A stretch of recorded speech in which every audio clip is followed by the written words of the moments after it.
Hello there class, how are you? I hope that everything is fine at home and you are super ready to start with today's class.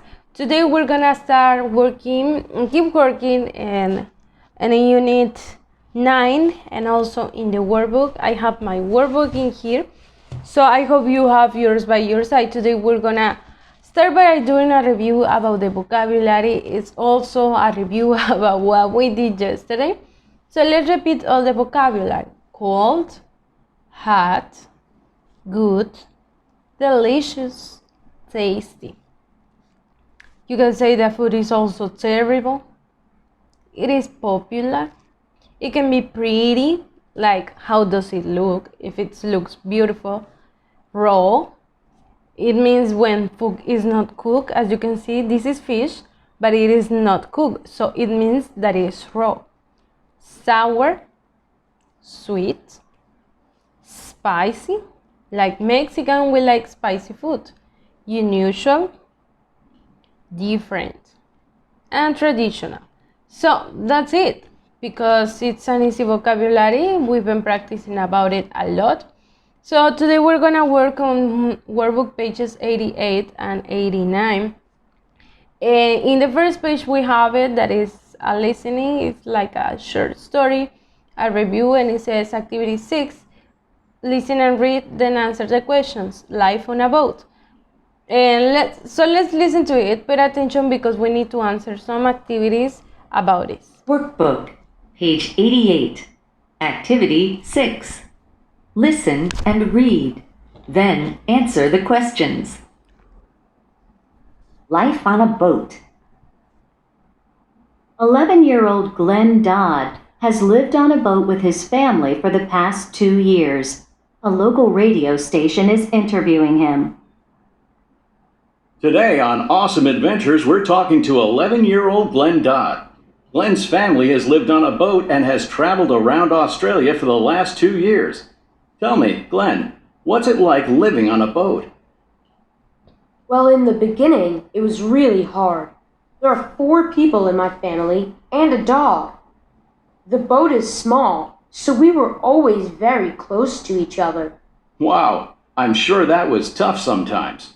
Yes, we had to learn to get along, or my dad said he'd throw us into the ocean. That would make me behave too. What do you like the most about life on a boat? Well, probably all the new things I can try. Like what? Give me an example. Well, I've eaten alligator meat a few times, and I've scuba dived with stingrays. That was a little scary. I can imagine it was. Now, tell me, after 2 years, would you rather live on a boat or in a house? Honestly, I really want to live in a house now, like my friends. Actually, my family has decided to go back home next month. So soon, I'm going to be a land creature again. Well, good luck, Glenn. That's all the time we have. Thanks again for sharing your story.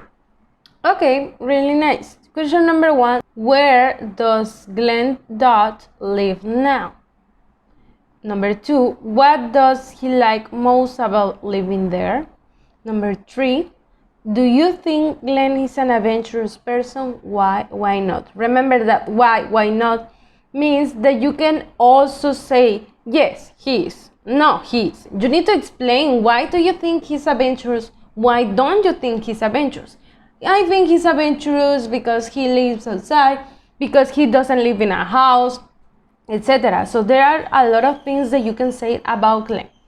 So in the next page, 89, you have activity 7, listen, then circle the correct answers. So this is a conversation between Ali and Roberto. You need to pay attention to it. You can look at, there are some words or phrases that are underlined, like that sounds good. And then we have what other? Oh, do something. Then we have that's amazing. So we just have 3 sentences underlined. You need to pay attention to them because later we're gonna need them. Also, you need to record a video reading conversation in exercise 7. That is this one. You can ask someone from your family. You can read it by your own, but please just try to read it, okay? So let's check it out. Activity 7. Listen, then circle the correct answers. Hi, Roberto. Let's do something on Saturday afternoon. That sounds good, Allie. But I have a lesson on Saturday. You have lessons on Saturdays? Yes, I'm learning Chinese. Chinese?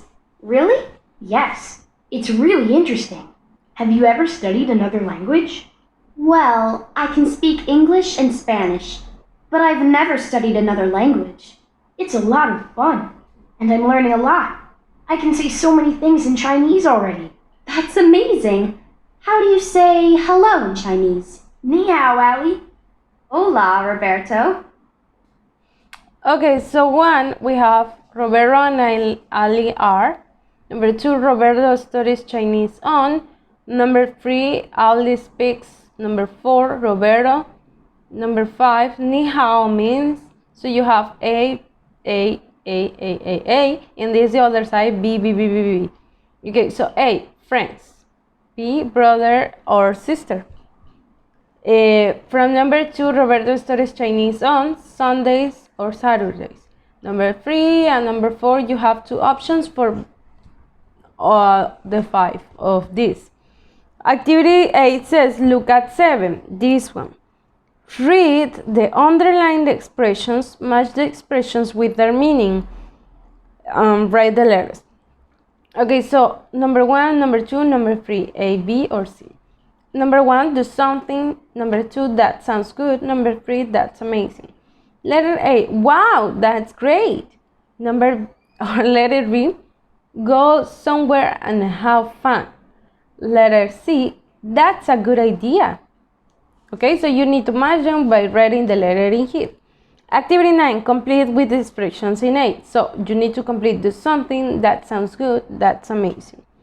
Okay, so it says, hi Jack, do you want to blank on a Sunday afternoon? B, do you want to go to the movies? I have 2 tickets. They were free. A, blank, where did you get them from? B, they were a present. And that's it. So please, kids, don't forget to send pictures of these 2 pages. Of course, write your name, today's date, and don't forget to send a video, record your video reading a conversation on exercise 7. And that's it, kids. So I'll see you tomorrow. Tomorrow we're gonna have a new class and I'll be waiting to meet you right here as always. Have a nice and beautiful day. I'll see you then. Bye.